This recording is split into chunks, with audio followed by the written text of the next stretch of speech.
আসসালামু আলাইকুম ভাই। ওয়ালাইকুম সালাম। হুজুর ইকো গাড়ি নিয়ে আবার দোকান ঢুকছুন? হুজুর আমনে ব্যাগের ভিতরে কি আছেন?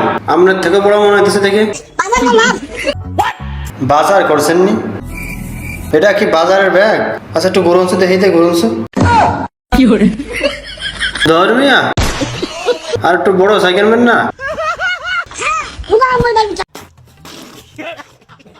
মাথা গরম করেন না, বিশ্বাস না হলে চেক করে দেখেন। হুজুর আপনার বিশ্বাস না হলে টেস্ট করে। ওই মেয়ে আমার কথা বিশ্বাস হইতেছে না, বিশ্বাস না হলে মাথাটা ঢুকায় দেখেন।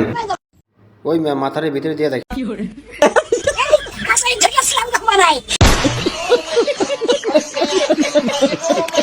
দেখছেন মিয়া, আমার কথা তো বিশ্বাস করেন নাই। আমি জানো যে হেনই গো জায়গা, আমি জানো যে হেনই গো জায়গা। আপনার গাড়ি হারাক্ষণ ভিতরে রাখেন কেন? কোন দিন কাকি মতো ভালো আছে। আপনার গাড়ি তো পুরোটাই ময়লা, বাইরে লয়ে যান মিয়া। আবার শুরু হয়ে গেছে। মোশারফ কাকা 5টা মিনিটের লেগে তুই খালি একটু আয়া কর, তোরে মাইরা আমি ঘুমামু ভাই, আমার ঘুম হয় না, তোরে মাইরা ঘুমামু, তুই একটু আয়। আমি সাদা সিটি করব ভাই। কাকার কথা রাগ করেন না, যান আপনি যান।